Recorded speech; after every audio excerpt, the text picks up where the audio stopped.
May nakita tayong bahay dyan na may gumagawa po mga kabayan. Puntahan natin. So ito may daanan. Aray. Ito mga kabayan. Akyat tayo. May bahay na ginagawa. Aray.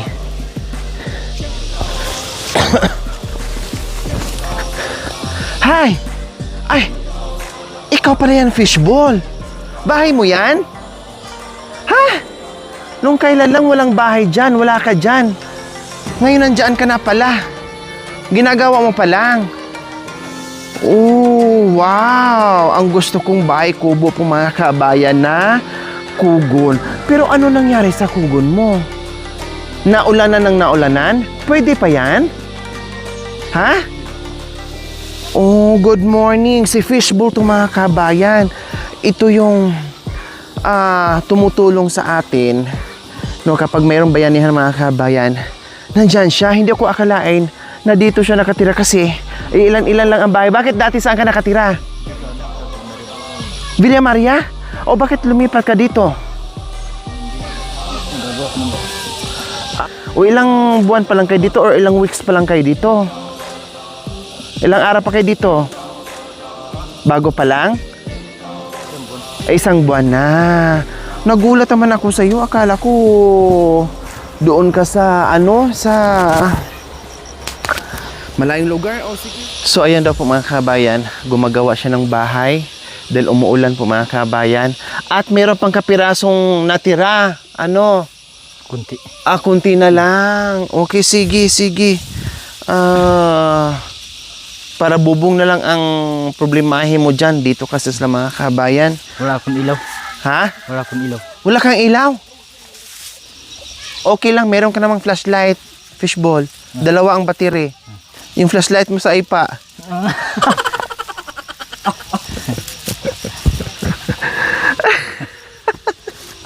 Sino kasama mo gagawa ng bahay mo? Ako lang gumawa yan. Bakit di ka nagtawag ng tutulong? Nandun na yung Ha? yung kapatid ko. Saan? Anong ilid. Busy? Busy sila? Kasi Namumuso. nangangalakal or namumuso mga kabayan. Naghanap ng kalakal. Naghanap ng kalakal para Para mabuhay. mabuhay. Ikaw naman, nag-aayos ng bahay para May tulugan. may tulugan. Very good. Nasaan asawa mo? Nasaan asawa mo? Ay. Hi. Anong pangalan? Jomilin po. Ha? Jomilin. Mukhang bata pa yung asawa mo Ilang taon ka, Jomilin? Ha? 12. 12? 12? 12 anyos mga kabayan. Namatay yung isang bata. Ay, bakit nabuntis niya siya noon? Tapos ngayon buntis ba siya? Bakit namatay? Kurang sa daya. Kulang sa buwan? Opo.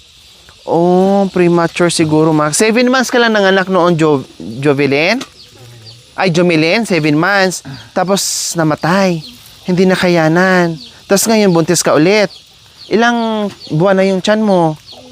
5? Oh, ingatan mo ha. Lalong-lalo na nandito ka sa bundok, ingatan mo. Huwag ka muna magtatrabaho, magbuhat ng mga bibigat, baka mamaya masilan ka or Tapos dapat, ito ang problema dito mga kabayan, malayas ka bihasnan. No, tayo, madali lang tayo magsalita, mag-suggest or magsalita. Siyempre, natural. Kasi yun naman ang ginagawa natin, yun talaga isa-suggest natin. No, naintindihan natin yun, maganda ngayon, nagagawin po nila. Kaya lang, ang problema minsan mga kabayan, gagawin man nila, minsan kulang sa financial. Pupunta sila ng bayan para magpa-check up. Ang layo nito mga kabayan.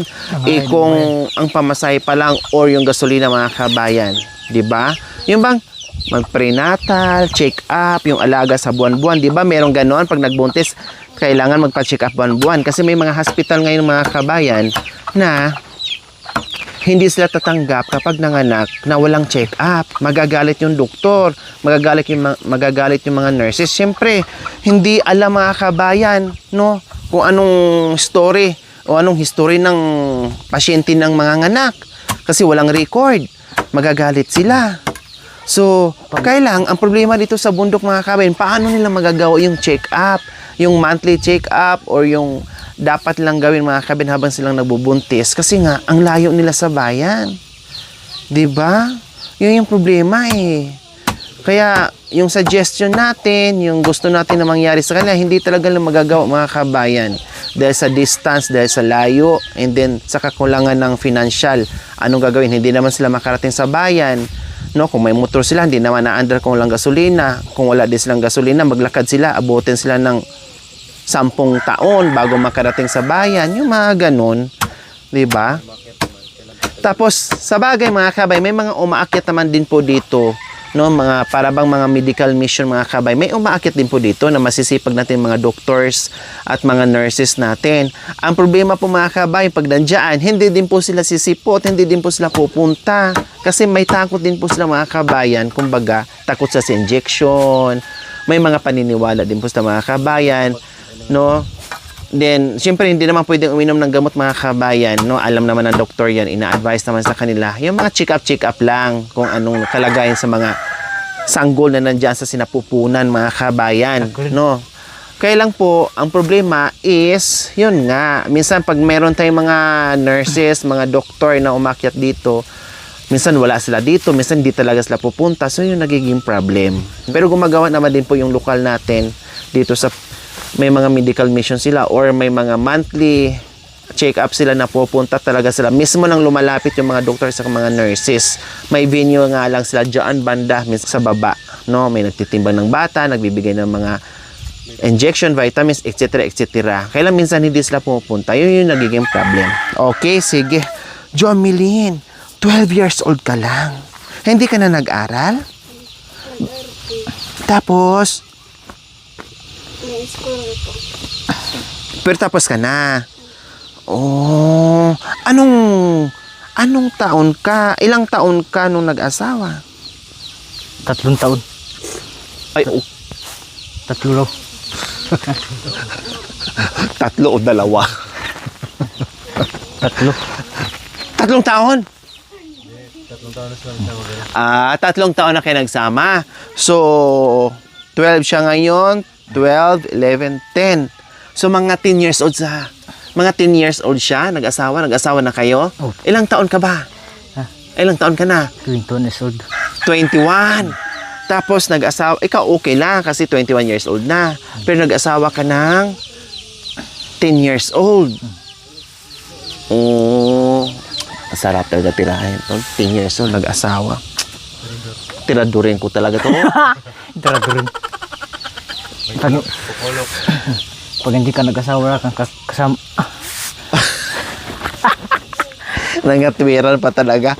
Pag hindi ka mag-asawa, wala kang kasama, wala namang problema yon. Ang ibig kong sabihin ba, na pwede naman mag-asawa, kailang sobrang minor de edad yung inasawa mo, kaya sarap talaga tirahin ang kukulok mo, oh. Yung ibig sabihin ko, fishball, palibhasa kasi, pangalan to si fishball. Yung binibenta dyan sa mga vendor, mga kabayan, niluluto eh. Kumakain ka ba ng fishball? Kumakain ka ng fishball? Oh. Dandahan kaya na, kitang-kita ko yung Itlog. yung butas, oh, baka mamaya umutot ka dyan, humanda ka, suking ko talaga yan, oh. Nako. Baka lumabas. Bakit fishball naman naging pangalan mo, Kuya Fishball? Bakit fishball naman pangalan mo?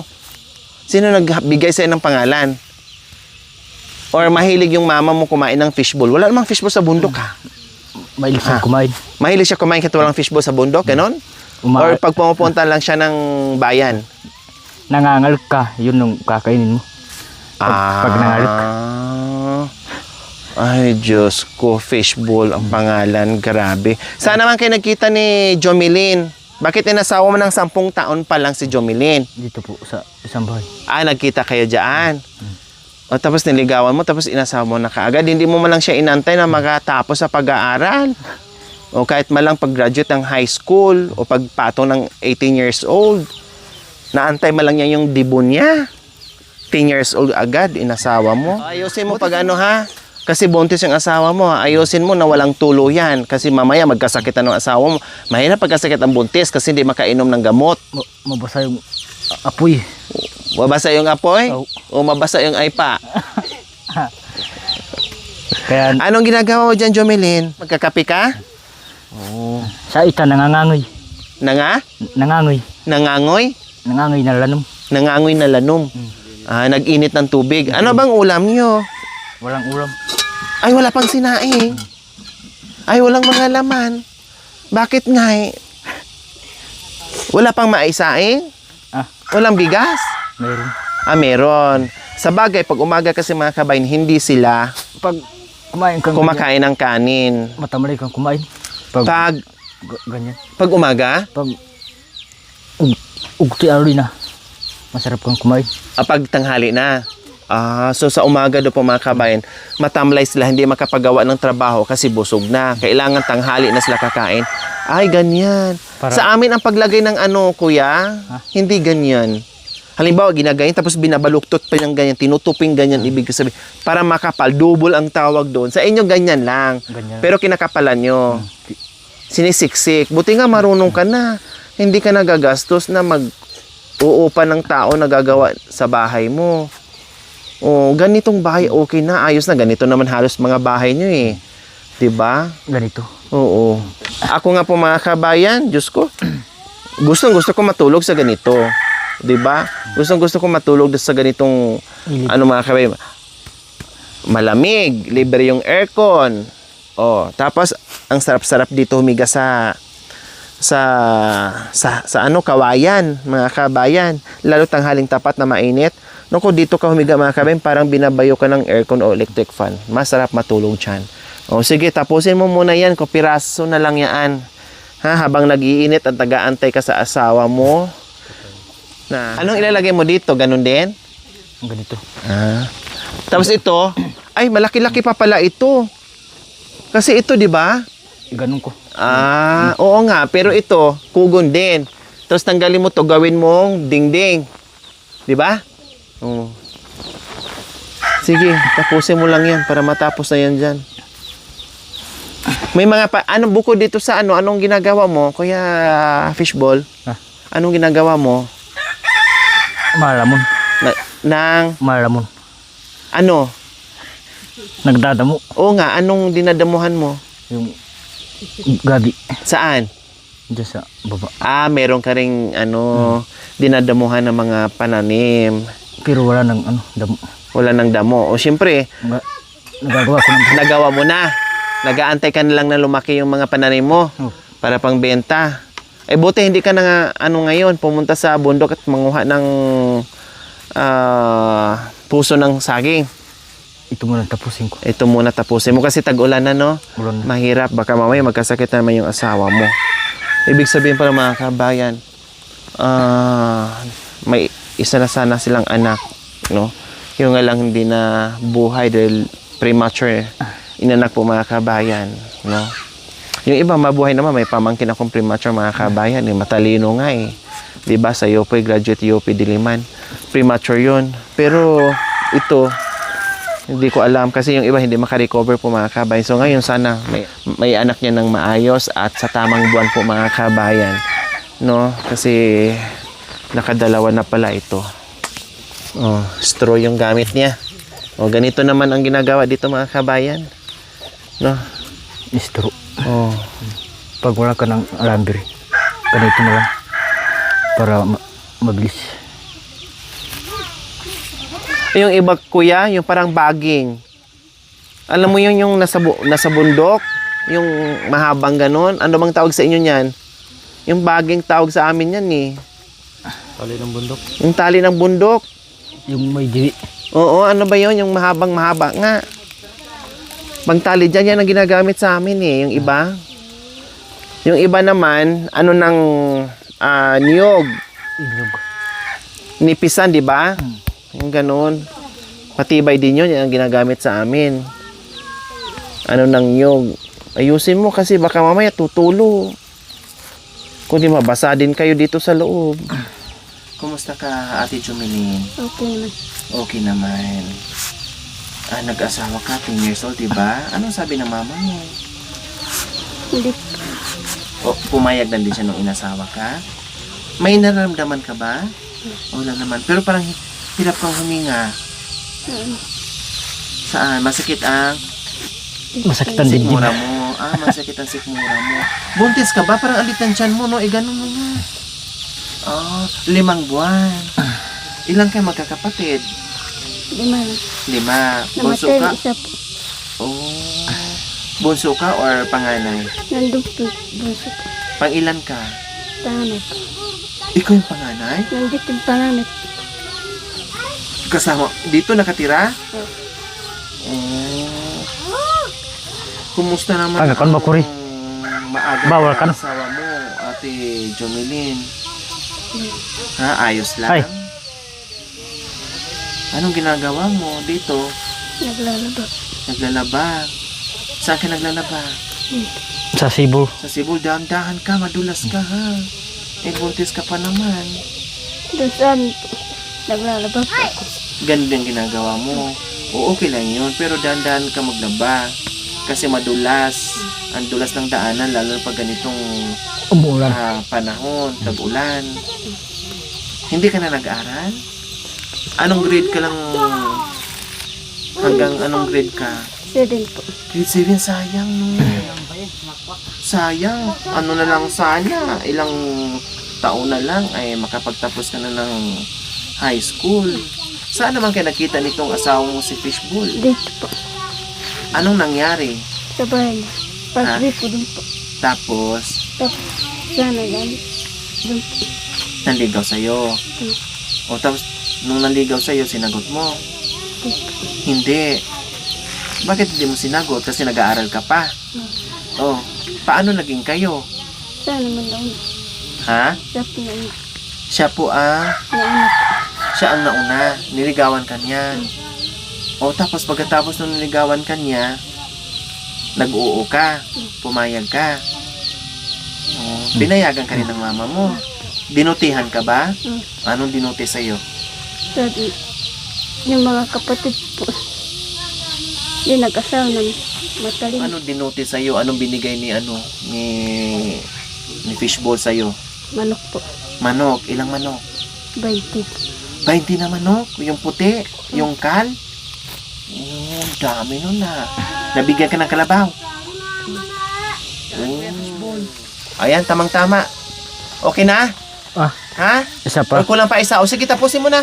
Para Wala hindi ka na babalik dyan. Wala na po. Wala na. Okay, so ayan mga kabayan, natapos na niya. Ayan o. Okay lang, may butas to o. Katulad nito, iwasan mo o. Kasi kapag may malakas ang ulan, tutulo yan. Kasi may tali. Kaya ang ginagawa namin mga kabayan, ganyan, tapos tinutupi namin ganyan. May tali dito sa ilalim, may ipit doon sa ilalim para walang ganitong butas. Kaya makapal, sa amin, lumalagpas ng almost, ay more or less sa 7 years or 8 years bago masira yung ganito. Kasi makapal.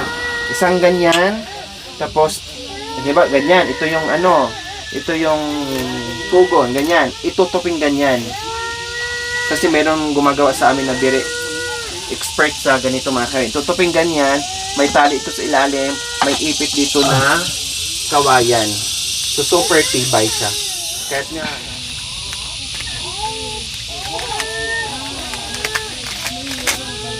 wala ka talaga sa amon. Iba pala yung isa.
mahaba.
Ayan, so Kuya Fishball and Ate Jomelyn, ito, maagang biyaya, tamang-tama nagpapagawa kayo ng bahay nyo, or tamang-tama dahil gumagawa si Fishball ng kanyang bahay, so hindi mo na makapaghanap buhay mga kabayan.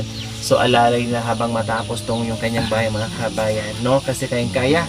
At sisiw lang yan kay Fishball mga kabayan. Ito, grocery, bigas, at syempre meron pang cash Ate Jomelyn. O galing yan sa ating mapagmahal na sponsor, Ma'am Rexy Cortez Hardeliza from Daly City, California. Isa sa ating pioneer sponsor na mula no hanggang ngayon ay patuloy sa kanyang pagmamahal. Maraming salamat po, Ma'am Rexy Cortez Hardeliza from Daly City, California. Maraming salamat po sa biyaya. Salamat po. Amrixi, salamat sa tulong na binigay niyo po. Dahil tulong. Okay, so walang anuman. Pagpasensyahan yung aming munting pagmamahal. So ayan na, itabi nyo na lang yan ha. Ginanyan namin kasi siyempre baka mabasa, no? At Malay, buksan mo nga kung anong laman. Ano, buksan mo. Buksan. Oo, buksan mo. Ay, sa mga grocery. Oh, tingnan mo Tabi mo muna yung tabako mo. Nandiyan ang tabako. Meron pala, nalagyan pala ng ano, iba yung gustong-gusto nyo. Yan ang gusto Ano bang tawag dyan? Bagoong. Ayun no, may bagoong. Bagoong. Kahit bagong tabako, sigal na bagong ha. So, nandiyan na. Assorted groceries na yung mga kabayan. Nandyan na yung mga kailangan nila dito sa bundok. Di ba kumakain ka ba ng bagoong? Pang gulay-gulay. Masarap sa Diba? gulay yan. Thank you for watching. Don't forget to like, share, and subscribe.